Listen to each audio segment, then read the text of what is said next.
عرض میکنم به همه شما، فیض خداوند با همه شما باشه. خیلی خوش آمدید. باز امروز به درس ما ادامه میدیم. در مورد چند هفته است ما داریم راجع به ایمان صحبت میکنیم و امروز میخوایم ببینیم زیربنای ایمان چیه و روی این مسئله در این مورد ببینیم انجیل در مورد چی میگه. ولی قبل از این شروع کنیم با یه دعا شروع کنیم. خداوند در نام عزیز عیسی مسیح امروز همه ما نزد تو میایم و طلب فیض تو میکنیم ای پدر، مخصوصا برای عزیزانی که در ایرانن امروز و از سختی دارن از لحاظ مالی، از لحاظ اجتماعی. ای پدر نام عزیز عیسی مسیح قوم ما رحم بکن و فیض تو شامل قوم ما بکن. تمام جلال رو به تو میدیم امروز در نام عزیز خداوند ما عیسی مسیح و با سپاسگزاری میطلبیم. آمین. آمین. ببین میخوایم اناجیلمون رو باز بکنیم به کتاب غلاطیان باب 5 آیه 6 رو لطفاً بخونیم. برای کسی که با مسیح عیسی متحد است داشتن یا نداشتن ختنه چیزی مهمی نیست. آنچه اهمیت دارد ایمان است که با محبت عمل میکند. ببین اینجا پولس داره میگه ایمان به وسیله محبت عمل میکنه. یعنی برای اینکه ایمان کار بکنه بایستی محبت وجود داشته باشه. یعنی زیربنای ایمان محبته. چرا؟ چون محبت ذات الهیه و ایمان عملکرد الهیه. ایمان الهی بر مبنای ذات الهی و ذات الهی، ایمانی که ما راجع به صحبت کردیم که میتونه کوه‌ها رو تکون بده و چیزهایی که غیر ممکنه برای ما ممکن بسازه، اون ایمان الهیه. چون ایمان انسانی محدود به محوطه و به مکان خودش، به اون فهمی که داره، به اون جایی که داره، موافق اون عمل نمیتونه بکنه. مثلا به عنوان مثال ایمان اسلامی رو اگر نگاه بکنیم توی ایران، مردم ایران اکثرا 90% مردم ایران شیعه. در عرض 40 خورده سال باعث شد 80% این شیعه ها از اسلام دست بکشن. یعنی چی؟ یعنی که ایمانشون بر مبنای اون چیزی بود که بهش داده بودن. اول داستانهای دروغ بهشون گفته بودن راجع به علی و محمد و حسین و حسن، اینا رو قبول کرده بودن. روزخونی و گریه و زاری و محرم و اینجور سر به مردم خورونده بودن. بعد وقتی مردم چشیدن حقیقت این مسئله گفتن ما نمیخوایم اینو. به میگیم ایمان انسانی، ایمانی که محدود به محبتش، ایمانی که از جانب خدا نیست و به خدا نیست.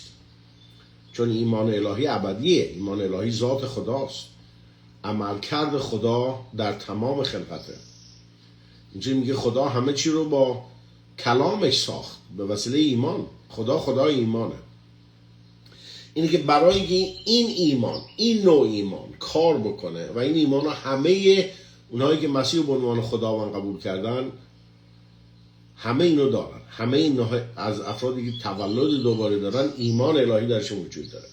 ولی برای اینکه این ایمان کار بکنه، مثل یه موتوری میمونه که توی ماشینه، ولی برای اینکه موتور کار بکنه بایستی توش بنزین بریزی. بدون بنزین ماشین، این موتور با اون همه قدرتش و تواناییش نمیتونه عمل بکنه. ایمان هم همچین چیزیه. ایمان مثل یه موتوره. موتور، بنزین این موتور محبته. اگه محبت نباشه ایمان کار نمیکنه. اینه که پولس داره میگه ببین داشتن ختنه که برای یهودی‌ها خیلی مسئله مهمی بود، مسئله ملی بود. چون این مسئله خدا اینو به ابراهیم داد و بچه‌هاش اینو از همه اقوام دیگه جدا کردن. به قوم یهود قبلا میگفتن قوم ختنه شده، میخندیدن بهشون در این مورد. و اینه که اتفاقا من زمانی که وارد سوئد شدم سالهای پیش، این مسئله خیلی چیز بود بین سوئدی‌ها، چون سوئدی‌ها ختنه نمی‌شدن و وقتی ما میگفتیم ما ختنه شدیم به ما یه طور دیگه نگاه میکردن. بعدها طور شد که ختنه وقتی معروف شد ما یه طور دیگه اونا نگاه میکردیم. یعنی از لحاظ نشونه ملی، نشونه قومی، ختنه چیز مهمی بود برای قوم یهود. یه طوری که توی کلیسا این تدریس وارد شده بود که اگه ختنه نشی نجات پیدا نداری، نجات رو نداری. پولس برای همین روی مسئله خیلی تاکید میکنه، تمام کتاب غلاطیان راجع به این مسئله است. گفتن مسیح اوکی، مسیح قبول میکنی ولی بایستی ختنه بشی برای اینکه نجات پیدا کنی، چون میگن ختنه رو خدا داد به ابراهیم پدر ما و بایستی قسمت از قوم ما باشه. بعدها وارد شریعت شد. پولس میگه داشتن ختنه یا نداشتنش هیچ اهمیتی نداره، یه چیز طبیعیه، یه چیز انسانیه، قسمت گوشت انسان رو میبرن میریزن دور. چیزی که مهمه میگه محبت، ایمانه که به وسیله محبت کار میکنه. اینی که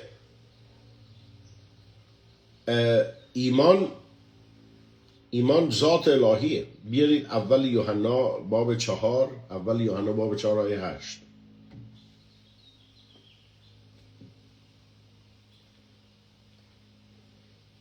اما آنکه محبت ندارد از خدا کاملا بیخبر است، زیرا خدا محبت است. ببین خدا نمیگه خدا محبت داره، میگه خدا محبته، یعنی ذات الهی محبته، یعنی اون چیزی که در ریش، در اصاره خداست. اگه خدا رو بچلونیمش بشه گفت بچلونیمش، ازش چی میاد بیرون؟ محبت. در ذات خدا محبته. خدا محبته، نه اینکه محبت داره، ولی خدا محبته. اگه خدا محبته، اگه ذاتش محبته، هر عمل کردی میکنه بایستی محبت باشه. این خارج از محبت خدا نمیتونه عمل بکنه. برای همین اینجوری میگه کسی که محبت نداره خدا رو نمیشناسه. ببین من اگر با یه فردی راه برم، بگیم با یه فردی دوست بشم و هر چیزی که در من هست در اون فرد ضدش وجود داشته باشه. بعضی ازدواج‌ها اینطوری هست، زنه، خانومه، یه شخصیت کاملا ضد اون شخصیتی که مرده داره. خواستش فرق میکنه، دیدش فرق میکنه، حرفش فرق میکنه. فکر میکنین چقدر اینا دوون بیارن با هم زندگی کنن؟ آدم چقدر بتونه فداکاری بکنه با یه چیزی بسازه که غیر ضدیت داره باهاش. من پریروزا توی مغازه گالری یا آقای وارد شد، هوملس هم به نظر نمیرسید که بی خونه باشه تو خیابون زندگی کنه، ولی بی خونه بود. بویی که از این آقا اومد تو، باور کنید 2 دقیقه بیشتر توی مغازه من نبود. این 2 دقیقه من فکر کردم دارم مریض میشم از بوی بدن این مرد. فکر نکنم این شاید 1 سال دوش نگرفته بود. من رفتم یه دونه از این عطر آوردم، همه جا پاچیدم، مگه این بو میرفت؟ این فن رو روشن کردم، مگه این بو میرفت؟ فکر کن یه همچین فردی مثل من که به بو خیلی حساسم با یه همچین فردی که اینطور بو بده 5 دقیقه من نمیتونم با این فرد راه برم. اینه که اگر من خدا رو میشناسم بایستی اون چیزی که در خداست در منم باشه. اگه اون چیزی که در خداست در من نیست، من خدا رو نمیشناسم. این افرادی که میگن مرگ بر این مرگ بر اون، اینا از خدا هیچ خبری ندارن. خدایی که اینها میپرستن خدای غیر و خدای مرگه. برای همین زبان از اون چی که قلب پره صحبت میکنه. خدای اسلام خدای مرگه. 1500 سال تاریخش این ثابت کرده به همه ما. هر جای اسلام رفته به جز فقر و بدبختی و فاحشگی و مرگ چیزی به بار نیاورده. مثلا کشورهای عربی هم که میری الان خیلی از لحاظ اقتصادی رشد پیدا کردن به خاطر نفت، بیرونشون بوی خوب میده. عطرای خیلی میری تو این بازارشون، این هتلاشون، توی دبی مثلا ماشیناشون شیکه، عطراشون شیکه، ولی درون رو که نگاه میکنی میبینی پر از استخون گندی. خداوند گفت مثل یه قبریه که بیرون شیکه ولی توش پر از استخونهای مرده است. و این آدم میبینه. من اون یه شب نشسته بودم بیرون، داشتم غذا میخوردم توی همون دبی، تو یه مکانی بود، رستوران زیاد بود. قلب من شکست. به این زنی نگاه کردم، آقای نشسته بود با لباسی که مثل برای ما مثل پیژاماست، لباس عربی، راحت نشسته بود غذا میخورد. هیچ کی اصلا هر کاری میخواست میتونست بود. خانومه تور داشت روی صورتش، با چادر و همه چی تور داشت روی صورتش، داشت اسپاگتی میخورد. این هر موقع اسپاگتی برمی داشت میزد اینو، این توره رو اینطوری نگه میداشت، اسپاگتی رو میکرد توی دهنش، این توره رو میبست. من واقعا فکر کردم که یه حیوان اونجا نشسته، دارن به یه حیوان غذا میدن. یعنی قلب من برای این زن شکست که این چه فرهنگیه، این چه چیزیه که به خاطر شهوت مرد این زن رو در این اصالت قرار داده. اگه واقعا ما از این خارج بشیم، از خارج اینو میتونیم نگاه کنیم ببینیم، توش که هستیم نمیبینیم. توش که هستیم چون به ما خوروندن، سالها باش بزرگ شدیم، نمیفهمیم که این چقدر برای یه زن عذابه. حالا اوکی، میخوای خودتو بپوشونی، یه چادر سفید بپوشون توی اون گرمای عربستان، چون رنگ سیاه نور به خودش میکشونه. اینی که از بیرون خوب به نظر میرسه ولی درونش پر از مرگ و فقر و بدبختیه. و این نشونگر اینه که این خدای حقیقی نیست. چون خدای حقیقی اصلا انجیل و همه چی رو، قرآن همه چی رو بذار کنار. من به این فکرم چطور انسان در عرض 6000 سال بتونه به خدا این همه توهین و کفر بکنه و خدا نیاد همه ما رو تیکه تیکه کنه.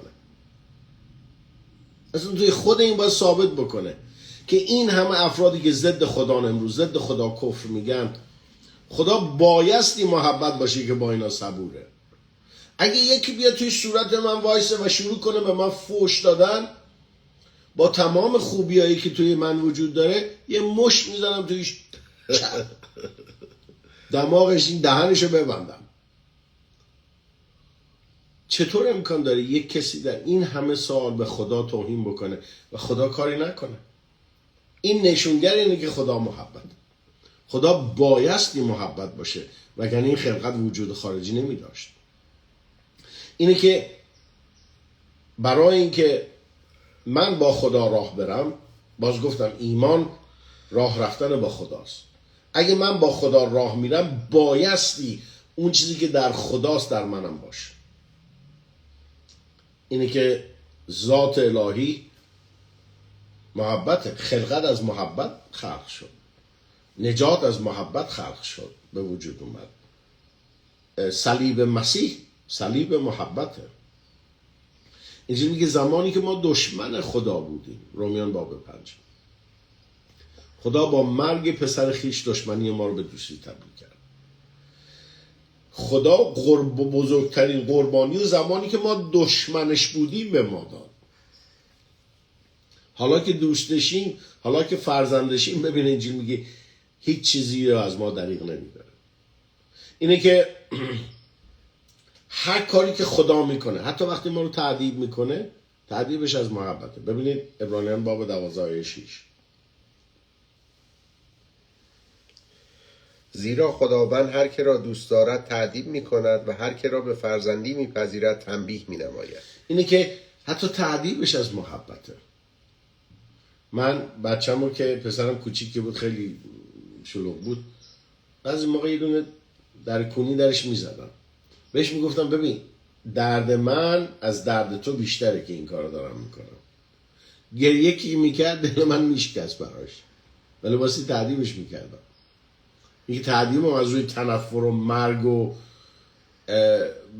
بعد نبود، تعذیب از روی دلسوزی درست کردنش بود، از روی عشقم بود، از روی محبتم بود. اینه که خدا به وسیله ایمان کار میکنه. عبرانیان باب 11 آیه 3 ببین چی میگه. از راه ایمان ما پی میبریم که کائنات چگونه با کلام خدا خلقت یافته، به طوری آنچه دیدنی است از آنچه نادیدنی است به وجود آمد. ببین میگه به وسیله ایمان ما میفهمیم، ترجمه دیگه میگه، یا پی میبریم، کشف میکنیم. پس ایمان یه راه کشفه، یه راه فهمه. افرادی که فهم ندارن ایمان ندارن. افرادی هستن که سالها زندگی کردن، مسنن، ولی هنوز فهم یه مسئله درست و غلط رو ندارن درشون. بعضی از این سیاستمدارا که حرف میزنن من باعث تعجب برام که اینها فهم معمولی که یه انسان باید داشته باشه نداره. چون تنفر چشاشون رو کور کرده، دروغ و بدخواهی چشای اینا رو کور کرده و اینها نمیبینن. سران ایران وقتی حرف میزنن دنیا میخنده به اینها، فکر میکنن که اینا مردم دنیا احمقن. چیزایی که میگن اصلا باعث شرمه، واقعا باعث شرمه. یه آخوندی تازگی داشت راجع به این صحبت میکرد که یکی از رؤسای مال حزب الله دستمالش در بود اینطوری تکون داده بود، بعد یه هلیکوپتر اسرائیلی صعود کرده بود. یعنی این اصلا این فرد صحبت کردن توی تلویزیون برای مردم ایران، اینها انقدر احمق شدن، احمقیتشون از یه بچه 2 ساله بیشتره. آدم باورش نمیشه که مردم به اینجور چیزا گوش میدن امروز. اینی که تنفر چش افراد رو کور میکنه، تنفر افراد رو احمق میکنه و این خیلی واقعا باعث شرم قوم ماست که ما همچین افرادی رو قبول کردیم به عنوان یه رهبر. واقعا شرم آوره. ولی ایمان، واسه ایمان ما پی میبریم، واسه ایمان ما میفهمیم. خدا فهم روحانی به ما میده، خدا فهم الهی به ما میده. در مورد خلقت رو ما میفهمیم. ببین دانشمندایی هستن که امروز این فهم رو ندارن. دانشمندایی هستن که به کلام انجیل میخندن، سالها دانش پیدا کردن ولی فهم ندارن. دانششون دانش نسبیه. امروز یه چیز رو قبول دارن، فردا یه چیز دیگر رو قبول دارن که ضد چیز امروزه. بعد افتخار میکنن به این مسئله که دانششون نسبیه. سالها به ما گفتن که کاربن دیتینگ، تاریخ گذاشتن کاربن روی چیزها درسته. دانشمندا بیا و ببین چه کتابایی راجع به این نوشتن. تازگی‌ها کشف کردن کاربن دیتینگ اشتباهه. این چیه؟ این احمقیت انسانیته. او انسانیت بزرگترین مشکل ما انسان ها میدونی چیه؟ انسانیته. چیزی که از انسان پدید اومده. هیومنیزم ما بهش میگیم. هیومنیزم ریشه تمام این ایسمایی که روی زمین وجود داره. کمونیست، سوشالیست، همه اینهایی که باعث مرگ و فقر و بدبختی زمین شدن از ذات انسان میاد. ذات انسان شریره، ذات انسان تاریکه و چیزی که انسان از خودش بیرون میده درش تاریکی وجود داره، چون ذات شیطانه. اینه که ایمان ما رو باز میکنه، ایمان ما رو میاره بیرون. من دیشب داشتم فکر میکردم که جایی که مسیحیت وارد شد، مسیحیت درست، مسیحیت اشتباه مذهب مثل مذهبای دیگه، ولی مسیحیت قرن 15 یا آقای به نام مارتین لوتر، یک کشیش کاتولیک بود، این انجیل خون گیر کرد تو این آیه رومیان باب 1 آیه 16 که ایمان به وسیله نجات، به وسیله ایمان، نه وسیله اعمال، وسیله فیض خداست. این آیه رو خدا براش باز کرد. چشش که باز شد شروع کرد به انتقاد کلیسای کاتولیک. توی شهر نورنبرگ آلمان رفت 91 چیزشو نوشت، زد روی دیوار اون کلیسای بزرگ. بهش گفتن اعتراضیون، پروتستان اعتراضیون، که همون مسیحیتی که امروز ما داریم. آقای لوتر وقتی این کار کرد چند نفر توی انگلیس این پیغامو شنیدن. لوتر شروع کرد به موعظه فیض.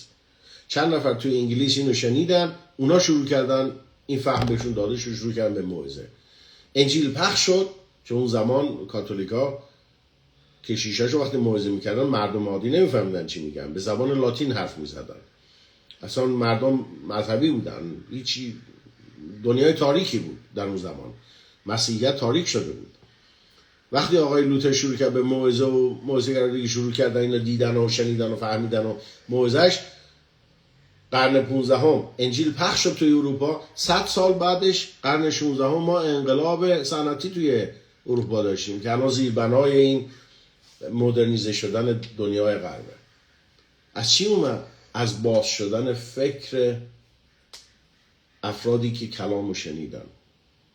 کلام خدا، ایمان الهی مغز انسانها رو باز میکنه و این مغز باعث رشد میشه، باعث برکت میشه. اینه که هر جایی که ببینی برکت دیده، ببین کشورهای اسلامی، نگاه ما 50 تا کشور اسلامی داریم، 1.9 میلیارد مسلمان روی زمینن. یک کدومشون یه اختراع نکردن دنیا رو برکت بدن. با ایرانی هم که حرف میزنی میگن راضی. الکل رو کشف کرد. ما رو کشتیم ما الکلتون. امریکا انقدر کشف زیاد داره، برای ثبت نام کشفی که کردی 2 سال بایستی توی خط وایستی. من خودم 2 تا چیز اختراع کردم، ثبتش میخواستم بکنم، 2 سال وایستی. الان خدا بدون چند سال. انقدر اختراع وجود داره. این چیه؟ دنیایی که بهش آزادی دادن و این آزادی از پیام درست تدریس درست انجیل میاد. به وسیله ایمان ما میفهمیم، فهم پیدا میکنیم. ایمان باعث رشد فکر ما میشه. خوب و بد رو میتونیم تشخیص بدیم، درست از غلط میتونیم تشخیص بدیم. به یه موقعیت نگاه میکنیم میفهمیم این درسته یا این غلطه. فهم پیدا میکنیم. اینه که به وسیله ایمان ما میفهمیم خلقت چجوری پدید اومد. اینه که ایمان یه چیز خیلی عجیبیه. خداوند در مرقس باب 11:22 میگه به خدا، در این ترجمه میگه به خدا ایمان داشته باشید، ولی ترجمه اصلیش میگه ایمانی داشته باشید که از جانب خداست. چون ایمان شاگردان ایمان طبیعی بود، اون چیزی که میدیدن قبول میکردن. وقتی مسیح روی صلیب مرد، همشون رفتن به گریه و زاری و قایم شدن. نفهمیدن. 3 بارم بهشون گفت ما میریم توی اورشلیم، منو میگیرن، منو به دار میزنن، ولی بعد از 3 روز من زنده میشم. هیچکدومشون نفهمیدن. ایمانشون ایمان انسانی بود، نه ایمان الهی. ایمانشو اگه نگاه بکنی، بعد از روز پنتکاست با قبلش ببین چه فرقی بین حرفاشون داره تا حرفای قبلشون. همین آقای پتروس، چه فرقی بین حرف زدن پتروس بعد از روز پنتکاست و قبل از روز پنتکاست. با اینکه با خداوند راه رفتن، 3 سال و نیم اینو دیدن، معجزاتش رو دیدن، روی آب رفتنش رو دیدن. خود پتروس روی آب رفت، ولی ایمانشون ایمان انسانی بود. فرق بین ایمان انسانی و ایمان الهی توی 4 تا انجیل و بعد از 4 تا انجیل میبینیم. اینه که ایمان الهی عمل کردیه که خدا انجام میده. چیزی که راجبش 2 هفته پیش صحبت کردیم. اون چیزی که غیر ممکنه رو میاریم توی دنیای ممکن. ایمان الهی ایمانی که بر مبنای دید نیست، بلکه بر مبنای قبول کردن کلام زنده خداست. اینه که ایمان الهی سیستم خداست، سیستم آسمونه، سیستمی که خدا از طریقش کار میکنه. میشه گفت به پول چی میگیم؟ currency. نفهم به پول میگیم. اوکی. مثل سیستم پولی خداست. اینه که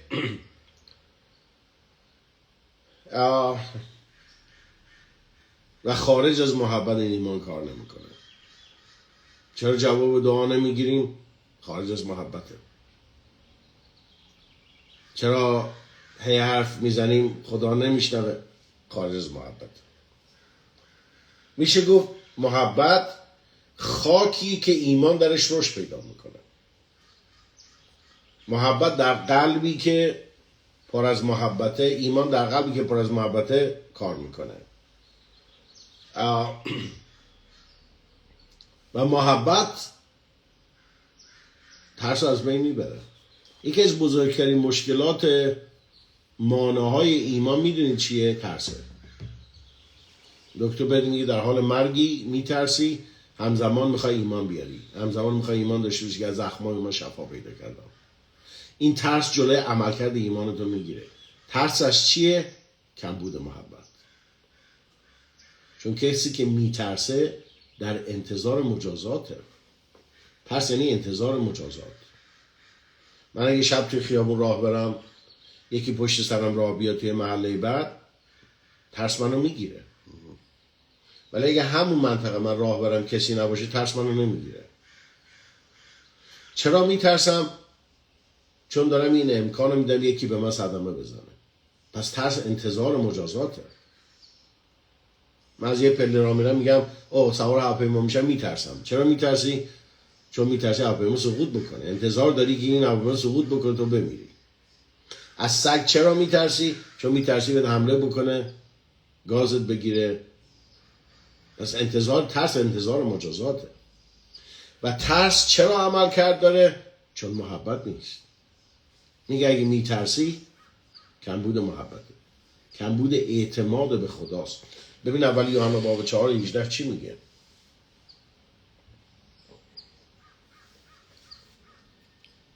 کسی که محبت دارد نمیترسد و هر که بترسد هنوز به محبت کامل نرسیده است، زیرا محبت کامل ترس را دور میسازد، ولی شخصی که میترسد در انتظار مجازات است. واو. شخصی که میترسد در انتظار مجازات. محبت ترس رو دور میکنه. محبت ترس رو دور میکنه. اینه که وقتی من میترسم نشونگره که در محبت راه نمیرم. و محبت ریشه اصلیه. وقتی محبت میاد، یکی اینکه درکش بکنم، قبول بکنم که خدا منو دوست داره. دومی که در اون چیزی که درک کردم در مورد خدا عمل بکنم. و وقتی عمل نمی کنم، ببین من متوجه شدم، یه مثالی میزنم. من مثلا این آهنگایی که درست کردم تازگی ها برای تقویت مردم ایران، هدفم اینه که مردم ایران قوت بگیرن با این همه دردی که دارن میکشن. بعد بعضی از این خیلی جالبه، مسیحی ها برای من می نویسن آقای صفا شما دنیوی شدی. بعد یکیشون نوشته بود که شما اینو حالا نمیخوام حرفش تکرار کنم، منو کاملا قضاوت کرده بود. و من به این فکرم که اینایی که غیر ایمان دارن همه چیزای خوب نوشته بودن، چقدر شما اینی، چقدر شما اینی، تعریف و دوست داشتنی و محبت، چون تشویق دارن میشن، این چیز تقویت دارن میگیرن. من به این فکرم که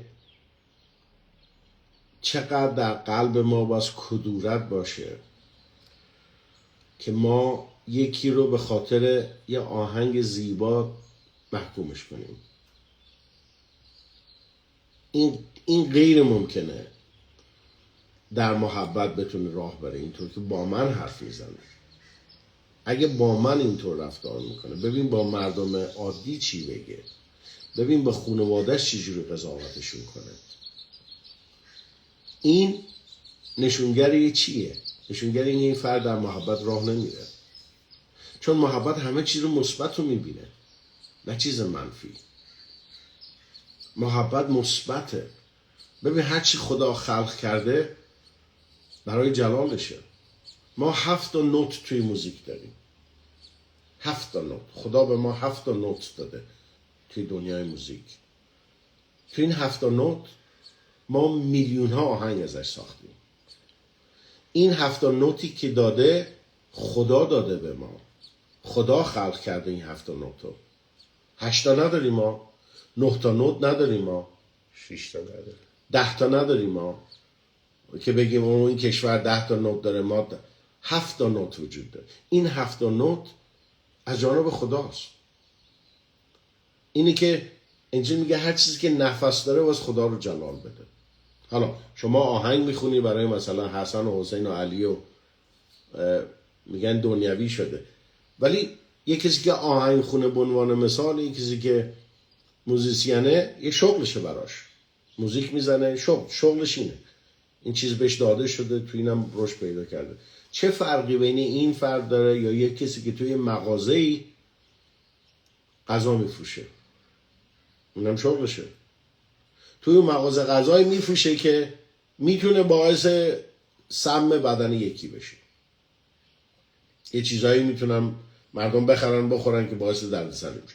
برای همین توی خیلی از مغازه‌های آمریکا یه مثلا یه سبزیجات میاد بیرون توش یه میکروبی وجود داره که باعث مرگ افراد شده. چه فرقی بین یه خواننده وجود داره که شعرشو میخونه یا یه کسی که مغازه داره؟ شغلشون یکیه.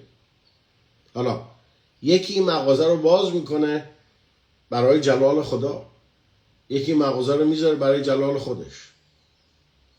تا قلب افراد که خبر نداری. من یه آقایی میشناختم 2 تا رستوران داشت، یه رستورانش تمام پول این رستوران میرفت برای خدمت خدا. فرقی هم نداشت، از ننوشته بود این رستوران برای خداست، ولی هدفش این بود که از این پول هر چی از این رستوران در میاد بره برای خدمت خدا. و تو این فردی که قضاوت میکنی نمیدونی که در قلبش چیه. اینه که یه کسی که افراد و محکوم، راجع به این هفته آینده صحبت خواهیم کرد که رفتار و محبت چیه. یکی از رفتارهایی که محبت نداره قضاوت دیگرانه. من متوجه شدم فرق فرهنگی بین ایران و آمریکا اینه. آمریکایی‌ها همدیگر رو قضاوت نمی‌کنن. ایرانی‌ها بدون استثنا ما همه همدیگر رو قضاوت می‌کنیم. از چی میاد؟ از اسلام میاد. چون اسلام قوم مذهب محکوم کننده است. مذهبی که هی بهت شونه میزنه، هی بهت نشونه میزنه، هی بهت پوکت میکنه، میگه لباست اینه، رنگ موت اینه، آرایشت اینه، اینطور بس لباس بپوشی، اینطور بس راه بری، اینطور بس بپوشی، اینطور بس مود باشی، اینطور بس. همش داره بهت میگی تو بدی بدی بدی بدی بدی بدی بدی بدی بدی بدی. بعد اینو که میشنوی بعد از یه مدت به همه بد فکر میکنی، همه رو قضاوت میکنی. یعنی که یه مذهبی که مذهب محکوم کننده است. ولی محبت همیشه چیز مثبت در افراد میبینه. محبت همیشه میگه واو، خدا رو شکر به خاطر این فرد. همیشه یه چیز مثبت رو بهش تمرکز میکنه به جای منفی. محبت محبت یه کاری هم که نمیکنه، محبت نابخششی درش وجود نداره، کینه درش وجود نداره. غیر ممکنه یکی کینه در قلبش باشه بتونه با ایمان راه بره. غیر ممکنه، همچین چیزی نیست. یه کسی که درش دیگران رو محکوم میکنه بتونه با ایمان راه. اصلا 2 تا چیز ضد همه، به هم نمیخوره. من همیشه اینو میگم تا حالا رفتی توی دوش بگیری با جوراب پات باشه؟ من بچه که بودم ما هموم نداشتیم خونم، بابا منو میبرد این حمامای عمومی. بعد این لنگ که میپیچه، از بچگی من اینطور بودم، من تنفر داشتم از این لنگه. لنگ بهش میگفتیم. بله. من اصلا یعنی من مثل که منو دارن کتکم میزنن، حس میکردم چقدر کثیفه. از بچگی بدون که بدونم چی به چیه حس میکردم این حمامای عمومی چقدر کثیف، این لنگه خیس که میشه میچسبه به پروپات، چقدر کثیف. میومدم خونه هنوز حس کثافت دارم. بچه بودم، الان 5 سالم بود، 6 سالم بود. اینه که یه چیزی که به هم نمیخوره. مثل که بگیم بستنی داغ، بستنی سرده، داغ نیست.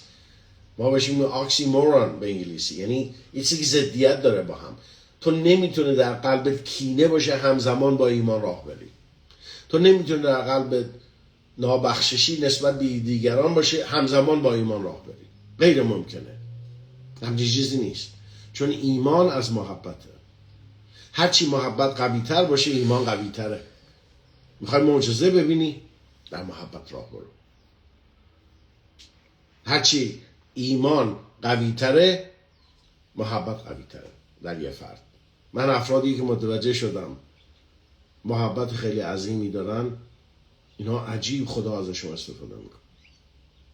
اینه که محبت زیربنای. ببین خداوند در مرقس باب 11 25 چی میگه؟ مرقس 11 25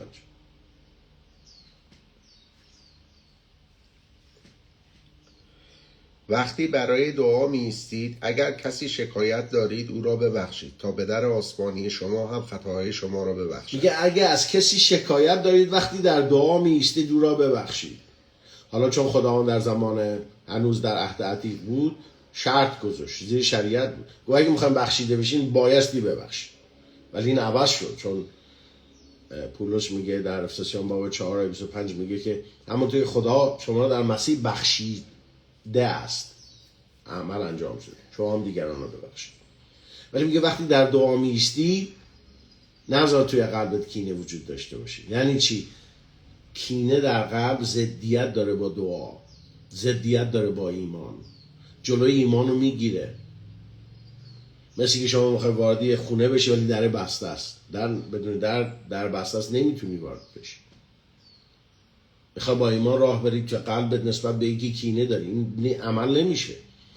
دعای تو جلوی دعاتو میگیری که به خدا برسه. برای همین انجیل میگه وقتی وارد معبد میشی اگر کسی از تو شکایت داره برو باش با صلح قرار کن. ایمانه ای هست، وجدان ما جلوشو میگیره. برای همین انجیل میگه اگه وجدان ما، اول یوحنا باب 3 فکر کنم آیه 20، اگر 3 آیه 21، اول یوحنا باب 3 آیه 21، ای عزیزان اگر وجدان ما را محکوم نمی‌سازد ما می‌توانیم با اطمینان به حضور خدا بیاییم. میگه اگه وجدان ما رو محکوم نمیکنه ما در حضور خدا اطمینان داریم. وقتی میای در حضور خدا وجدانت داره یه چیزی میگه اطمینانت از بین میره.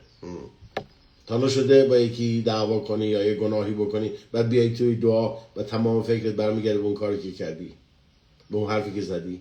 من غیر ممکنه بیام توی دعا و اون کار اشتباهی که کردم به نظرم نیاده، یادم نیاد. وجدانم داره میگه ببین قبل از اینکه با خدا حرف بزنی صاف بکن مسئله‌تو، این چیزی که درته درست نیست. این جلوی دعاتو میگیره. وجدانم مثل یه خبر، مثل اخطار، مثل از این بوغایی که اخطار میزنه دود میشنوه. وجدانم من میگه ببین این داره جلوی دعاتو میگیره، اینو درستش کن. اینی که دعای ما قبلا ما میرفتیم مسجد نماز میخونیم فوش هم میدادیم وسط دعامون با همه به افراد. خواهر من داشت نماز میخون پدر سگ برو پدر این نه نماز این دعا نیست. دعا یعنی کمینین، یعنی شراکت با خدا. و من چجوری میتونم با خدا شراکت داشته باشم اگر خدا محبت و من نیستم؟ اگه در قلب من کینه است مگه آبو میشه با روغن قاطی کرد؟ غیر ممکنه. دوتا چیز کاملا ضد همن. من نمیتونم با ایمان راه برم و در قلبم نابخششی نسبت به دیگران باشه. من بیشترین مدتی که قلبم میگیره نسبت به یک کسی 24 ساعته، یا اونم نه. صبح که خواب بیدار میشم از من رفته، مهم نیست چه کاری بدی نسبت به من بکنم، اصلا یادم میره. اجازه نمیدم قلبم کدورت پیدا میکنه. اجازه نمیدم. قلب من جای ایمانه. اینجوری میگه قلب تو سرچشمه از چشمه حیات ازش میاد بیرون. قلب من خیلی مهمه واسه مواظبش باشم. افراد میگن، قضاوتت میکنن، محکومت میکنن، بهت بدی میکنن.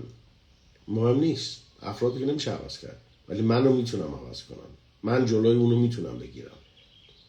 من بایستی محافظ این قلبم باشم و دیگران رو ببخشم. و اگر این قدرت رو ندارم از خدا بخوام خدای به من کمک کنه من میتونم اینو ببخشم. این قلب منو خیلی شیرکنده، این به من خیلی صدمه زده، این اینو گفت، این کارو کرد با من، این پول منو خورد، این کارو کرد. و اگر این کارو نکنیم راه رفتن در ایمان مشکله. مسئله خیلی اساسیه. ایمانه که به وسیله محبت کار میکنه. اینه که خواست خدا اینه که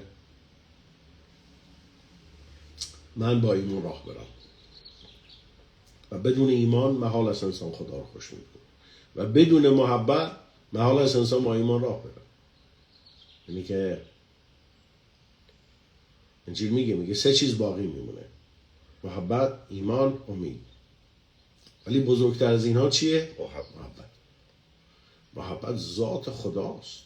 محبت ابدیته. بدون محبت کسی وارد ابدیت نمیشه، غیر ممکن. چون جایی که خداست فقط محبت و هیچ اجازه‌ای داده نمیشه که خارج از اون وارد خدا بشه. بری یکی رو بکشی که بری در حضور خدا؟ خدا اگه میخواست مردم رو بکشه در عرض 1 ثانیه میتونه همه این قوم بشر رو ذوبشون بکنه. اصلا این مسخره است که واسه تو بری یکی رو بکشی، شهید بشی در نام خدا. این خدا این فهم رو به قوم ما بده، خدا این فهم رو به مسلمان ها بده در نام عزیزش. خدا رو شکر میکنیم به خاطر این کلام. برمیگردیم به سوالاتتون جواب میدیم. آمین.